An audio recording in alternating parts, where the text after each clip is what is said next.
There's breaking news this evening. I want to recap it for you. It came into us as we were coming on the air here with Making Money, and Blake Berman told you about it, and it was that Fox News confirmed ahead of President Trump's big speech tonight on Afghanistan that he has signed off on an additional 4,000 troops. That will be the headline out of the speech, 4,000 additional troops to Afghanistan. But after all the talk about other things, North Korea and the recent terror attacks across Europe, what right now should be considered our biggest foreign policy concern? Back with me are Frank Gaffney, who was here earlier, along with Colonel Ralph Peters, and we're now joined as well by Paul Bonicelli. Paul is a Director of Programs and Education at the Action Institute and a former policy advisor to President George W. Bush. And Paul, since you're joining us this evening for the first time, let me start with you on that question, because the President will talk about Afghanistan tonight. We know part of what he will say, but to you, what's the biggest foreign policy threat right now? North Korea, without a doubt. It is the single biggest threat because of the tensions we're in right now, but also because there's not a lot resolved about that situation. The back down over Guam is great, but we've had 1 million of those, and we'll have more of those.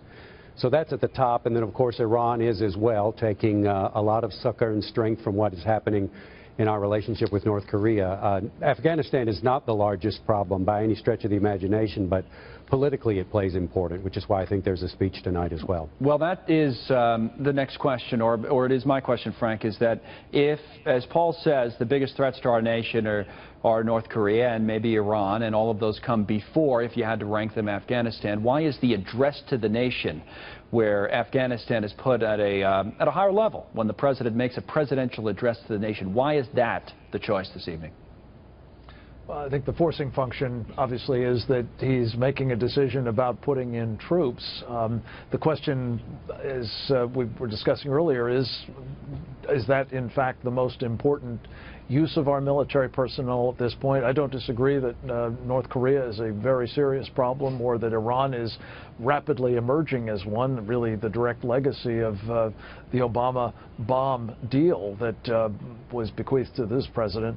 I would add to the mix, though, one other piece, and it's not entirely a military problem. It's political, military, strategic, and that is what I think of as Sharia supremacism. And that is animating the Iranian mullahs, to be sure, but also the Muslim Brotherhood, the Taliban in Afghanistan, Boko Haram, al-Nusra Front, and on and on.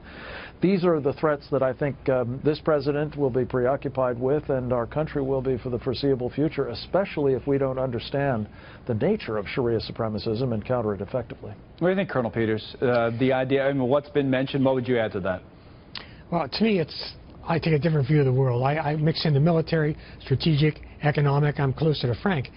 Unquestionably, the greatest threat is Vladimir Putin's Russia. It is upending the order that has kept the peace in Europe for the last 7 decades.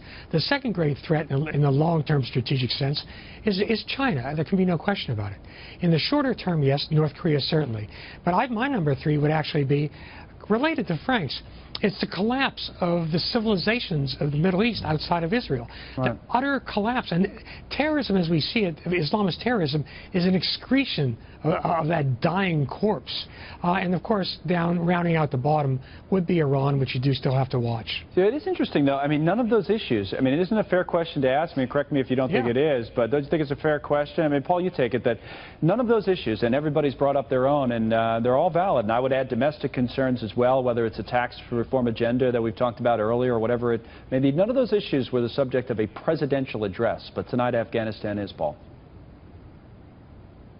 Well, I think we can't forget what politically this means to the president. Up until 2013, he was saying, get out. After that, when he became closer to being a candidate and became a candidate, he was saying, we can't leave, it will collapse. And so this is on him to make a better decision. And while I listened to Frank and Ralph earlier, and I largely agreed with them, I think one of the most important things to focus on is, when I was in the Bush administration, we were going to try to help Afghanistan become a stable, prosperous democracy. Not many people thought it could, but at least we were going to try. Well, that is a pipe dream now. That is not going to happen.